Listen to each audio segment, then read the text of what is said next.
جیسا کہ آپ سب جانتے ہیں کہ پچھلے ہفتے سے جو واقعات، جو حالات ہندوستان کے اندر ہو رہے ہیں وہ بہت ہی تشویشناک ہیں۔ آپ نے دیکھا کہ اتر پردیش کے سنبھل علاقے میں جامع مسجد، شاہی جامع مسجد 500 سال سے زیادہ جو پرانی ہے، اس کی جب کورٹ نے سروے کا حکم دیا تو مسلمانوں نے برملا احتجاج کیا، ان پر گولیاں چلا دی گئیں اور 5 مسلمان شہید کر دیے گئے۔ ابھی یہ زخم تازہ ہی تھا کہ آپ نے دیکھا کہ 2 دن قبل ایک اور بار کورٹ نے اجمیر شریف کی جو تاریخی درگاہ ہے حضرت خواجہ معین الدین چشتی رحمت اللہ علیہ، اس درگاہ کی نسبت ان کے ساتھ ہے، تو کورٹ نے ایک بار پھر اس درگاہ کی سروے کا حکم دیا ہے۔ اس سے قبل آپ نے دیکھا کہ گیان باپی مسجد، اس کی بھی سروے کا حکم دیا گیا۔ اس سے قبل آپ نے دیکھا کہ تاریخی بابری مسجد کے ساتھ کیا ہوا۔ یہ سارے واقعات ہمارے سامنے آیا ہے، یہ کوئی ڈکی چھپی بات نہیں ہے۔ میں یہاں پر یہ بات برملا کہنا چاہتا ہوں کہ یہ ہمیں سمجھ نہیں آ رہا ہے کہ یہ کیا طرز عمل اختیار کیا جا رہا ہے۔ کورٹ میں شکایت درج کی جاتی ہے اور کورٹ فوراً حکم دیتا ہے کہ تاریخی عبادت گاہوں کی سروے کی جائے۔ ہم یہ محسوس کر رہے ہیں کہ یہ معاملہ اتنا سیدھا نہیں ہے جتنا یہ نظر آ رہا ہے۔ مسلمانوں میں دن بدن یہ تشویش بڑھ رہی ہے کہ یہ کوئی ملی بھگت تو نہیں ہے کہ جس کے ذریعے سے مسلمانوں کے جذبات، مسلمانوں کے احساسات، مسلمانوں کے دینی مراکز جن کے ساتھ ان کی وابستگیاں ہیں، سالوں سے نہیں بلکہ سینکڑوں سالوں سے، ہزاروں سالوں سے، ان مراکز کو کمزور کرنے کی سازش کی جا رہی ہے۔ آپ جانتے ہیں کہ اجمیر کی جو درگاہ ہے خواجہ معین الدین چشتی رحمت اللہ علیہ، اس کے ساتھ صرف ہندوستان کے مسلمانوں کی وابستگی نہیں ہے بلکہ پورے بر صغیر کے کروڑوں مسلمانوں کی وابستگی اس درگاہ کے ساتھ ہے۔ یہ درگاہ پچھلے 800 سال سے وہاں پر قائم ہے، اور ہم یہ سمجھنے سے قاصر ہیں کہ ایک کورٹ کیسے کسی کے کہنے پر اس کی پھر سے سروے کا حکم دے سکتا ہے۔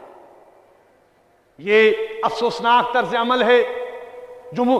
ہندوستان کے مسلمانوں کے ساتھ ساتھ جموں کشمیر کے مسلمانوں کے جذبات بھی مجروح ہو گئے ہیں، کیونکہ ظاہر سی بات ہے کہ یہاں سے بھی ہزاروں مسلمان جو ہے اس درگاہ میں جاتے ہیں۔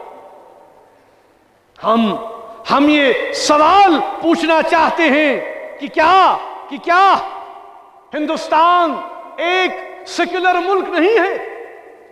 کیا ہندوستان کے آئین میں مسلمانوں کے تحفظ کی بات نہیں کہی گئی ہے؟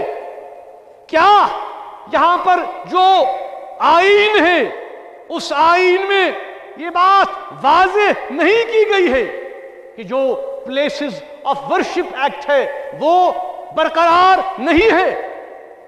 تو کیوں بار بار ایسا ماحول کریٹ کیا جا رہا ہے جس سے فتنہ، فساد، آپسی منافرت کو جنم دینے کی کوشش کی جا رہی ہے؟ یہ افسوسناک طرز عمل ہے۔ اس کے ساتھ ساتھ آپ یہ بھی جانتے ہیں کہ وقف کا جو معاملہ ہے، وقف امینڈمنٹ بل جو پارلیمنٹ میں ہے، اس کے حوالے سے بھی جہاں ہندوستان کی پوری مسلم قیادت پریشان ہے، جموں کشمیر کی مسلم قیادت نے بھی، ہم نے ایک اور خط کل ہی روانہ کیا ہے اس کے سربراہ کو، اور یہ کہا ہے کہ ہماری بات سنی جائے، یک طرفہ فیصلہ نہ کیا جائے، کیونکہ اس سے پورے مسلمانوں کے جذبات مجروح ہو رہے ہیں۔ یہ معاملہ سیاسی معاملہ نہیں ہے، یہ معاملہ مسلمانوں کے عقیدے کا معاملہ ہے، یہ شریعت کا معاملہ ہے، یہ دین کا معاملہ ہے، اور اس میں مداخلت جو ہے وہ برداشت نہیں کی جا سکتی۔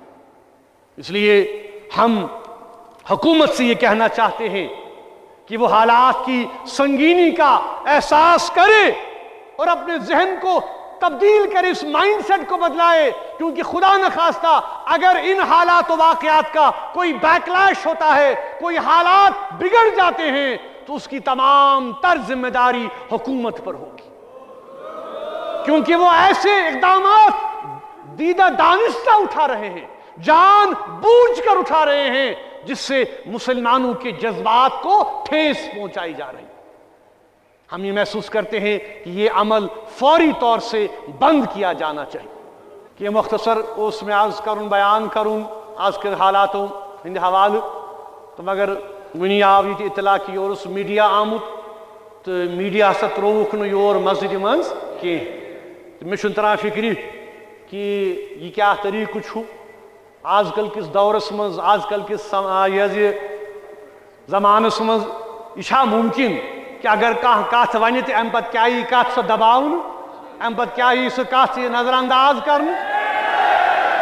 اس پولیس کس ات طرز عملس مذمت کران، ملامت کران، بیٚیہِ چھِ تمن یہ ونان کہ طرز عمل بدلٲیِو، کت چھ کرٕنۍ، کت گژھِ لُکن تام واتٕنۍ، سٲنۍ کت چھ برملا، چاہے کٲنٛسہِ پسند یی یا نہ یی۔